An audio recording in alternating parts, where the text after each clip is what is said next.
The space is prepared by the scent of divine power. Odin's gaze is fixed by the candle in front of him.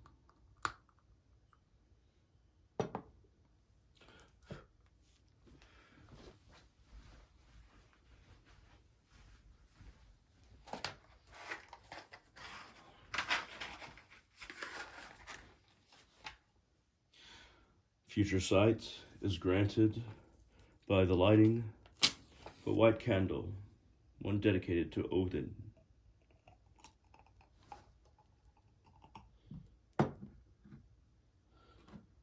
Regality and celestial abundance is granted by the blue candle lit for Odin.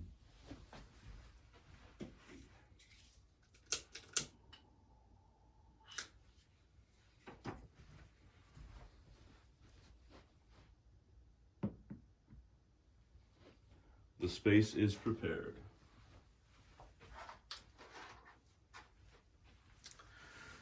Now, no matter if you're trying to charge a talisman or create a servitor or bring a being into existence, a minor one, you want to think about direction, about energetic focus. What is trying to be achieved? If you're trying to contain power, you might want to isolate it with crystal. And you might want to place various stones and gems that have significance to that being and for that being's purpose. In this case, it is a talisman and servitor, one that I've not created before or of its like. A lot of the servitors and talismans and sigils that I create regard protection. But this one just regards personal entertainment. This is why it's easy to show you the ritual. So the more contact that you have with a set piece. So I have this altar cloth, which is a piece of parchment with my own blood on it, and it has, a protective runic cross upon it. I have let that sit upon my shrine, upon my altar for quite some time, and I placed the amulet / servitor / talisman right in the center. I've surrounded it with selenites on all sides to contain the power, and I've allowed selenite to direct the power from the candles to be lit. Now I have tektite that I have left here on the altar, taken with me 1 or 2 days here and there, or tiger's eye, taken with me 1 or 2 days here or there, or onyx, taken with me 1 or 2 days here or there, or obsidian, taken with me 1 or 2 days here and there. So this altar setup has been here for quite a while, and these candles have remained unlit, but it is all in preparation. Notice how I did not close off the bottom with selenite, and instead placed candles on all the other 3 sides and kind of blocked in the energy with the selenites. And this is selenite right here that you see. This allows me to go by the altar, go by the shrine numerous times as I'm interacting with it, taking a stone for a day, placing it back, or saying something above this servitor / talisman / amulet, and then continuing about my day. So this is a long working in the making. It is something that's been sitting here for quite a while, but the more that you engage with the minerals or the materials that are surrounding the ritual that's to come, taking a piece off, putting it back after you come back home, after you go to work or school, what have you, the more of your personal energy is placed into this being that you're bringing into existence, this talisman, this amulet.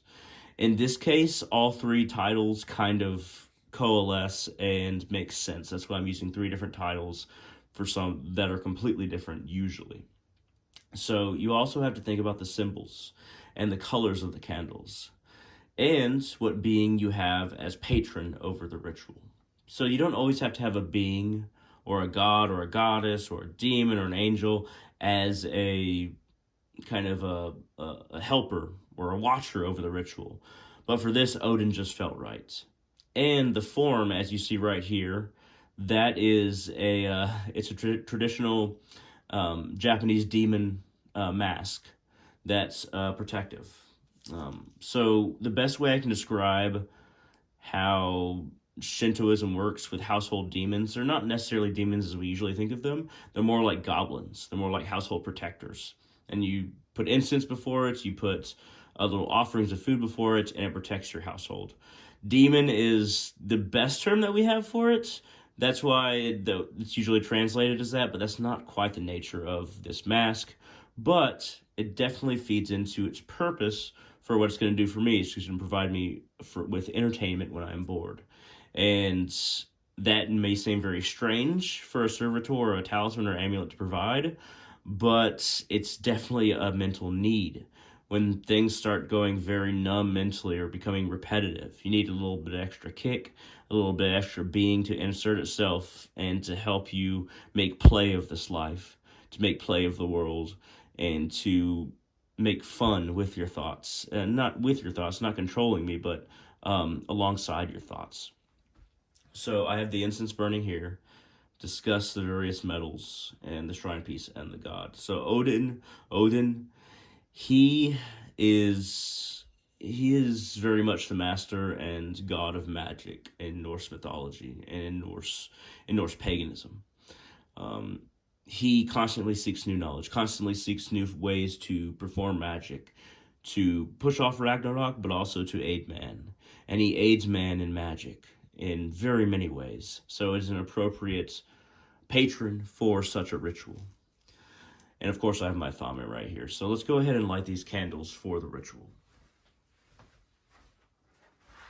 I often use matches because butane and electric lighters or mechanical lighters are not the best for magic, but you notice that I did use one for the blue candle earlier. They're not the best for magic, that's why I usually use matches, ones that are like environment safe. But let's go ahead and continue. And one more thing, you can place whatever oils you like to make the ritual successful upon the candles. But right now, this is just going to be fire and light charging and manifestation of this being that I'm making.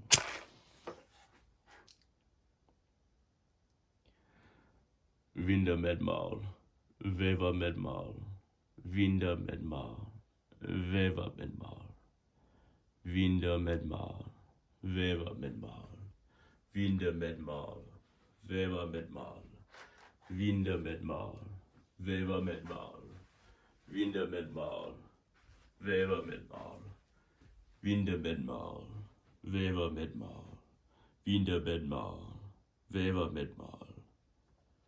I take my thame.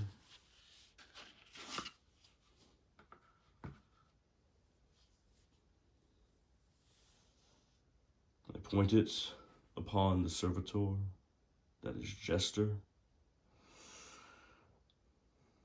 and I allow my focus to go from within myself, and my breath to go from within myself, and my energy to go from within myself to outside of myself in this servitor, in this being, in this talisman, this amulet.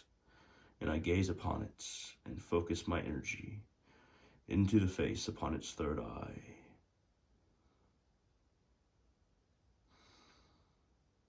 Weaving towards the goal, rolling towards the goal. Vinda Medmal, Veva Medmal, Vinda Medmal, Veva Medmal, Vinda Medmal, Veva Medmal, Vinda Medmal, Veva Medmal, Vinda Medmal, Veva Medmal, Vinda Medmal, Veva Medmal, Vinda Medmal, Veva Medmal, Vinda Medmal, Veva Medmal. Touch all the directions of the energy of the force. Touch my thame to the head of the amulets, Servitor Talisman. Place the energy within it. And now, it is time for it to continue to charge and to become the being that it is. There are other parts to this ritual that I will continue doing, but for now, that is the end of what I will show here. If you have any questions, comments, concerns, shoot them down in the comment section below, and I'll see all of you on the channel in the future.